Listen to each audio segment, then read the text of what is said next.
দর্শক, সীমান্তের আরও খবর জানাতে চুয়াডাঙ্গা থেকে যোগ দিচ্ছেন সহকর্মী রেজাউল করিম লিটন। লিটন, সীমান্তের কি খবর আছে আপনার কাছে এবং কি পরিস্থিতি দেখছেন জানাবেন। RICL TMX, যুগের পর যুগ স্থাপনা থাকে মজবুত। আপনি জানেন যে এই পশ্চিমবঙ্গে বিজেপি ক্ষমতায় আসার পরেই, অর্থাৎ জয়লাভ করার পরেই এই যে অপতৎপরতা শুরু হয়েছে, বিশেষ করে পুশিন বাংলাদেশের ভারতীয় নাগরিকদের ঠেলে দেওয়ার যে ঘটনাটি কয়েকদিন ধরে ঘটছে সারা দেশের সীমান্তেই।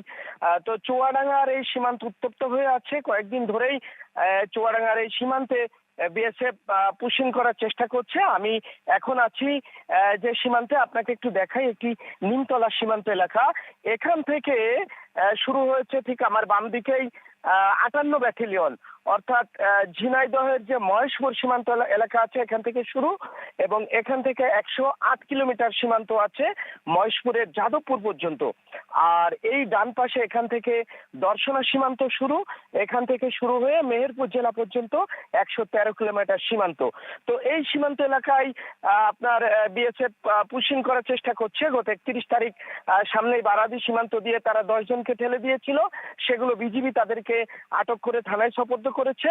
এর আগে তারা মেহেরপুর সীমান্ত দিয়েও পুশিং করেছে। গত রাতেও পুশিং করার ঘটনা ঘটেছে মেহেরপুর এলাকায়।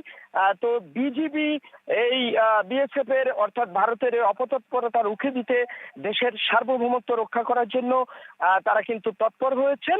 এবং বিজিবি বলছেন যে তারা সার্বক্ষণিক দিনে রাতে 24 ঘন্টা তারা বর্ডারে টহল দিচ্ছেন এবং গোয়েন্দা নজরদারি বৃদ্ধি করা হয়েছে। পাশাপাশি অপারেশনাল যে কার্যক্রম সেটিও জোরদার করা হয়েছে এবং স্থানীয়রাও এখন যুক্ত হচ্ছে এই পুশিং ঠেকাতে।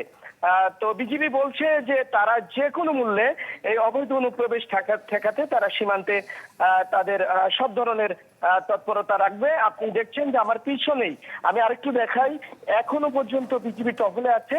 আপনারা দেখছেন যে বিজিবি সার্বক্ষণিক এইভাবে সীমান্ত এলাকায় দিনে রাতে টহল দিচ্ছেন এবং বিজিবি বলছে যে দেশের স্বাধীনতা সার্বভৌমত্ব রক্ষায় তারা সবসময় সদা প্রস্তুত আছে এবং দেশের জনগণকে ঐক্যবদ্ধ হতে বলেছে। জনগণকে সাথে নিয়েই ভারতের এই ধরনের পুশিং তৎপরতা রুখে দেবে। আরফিল।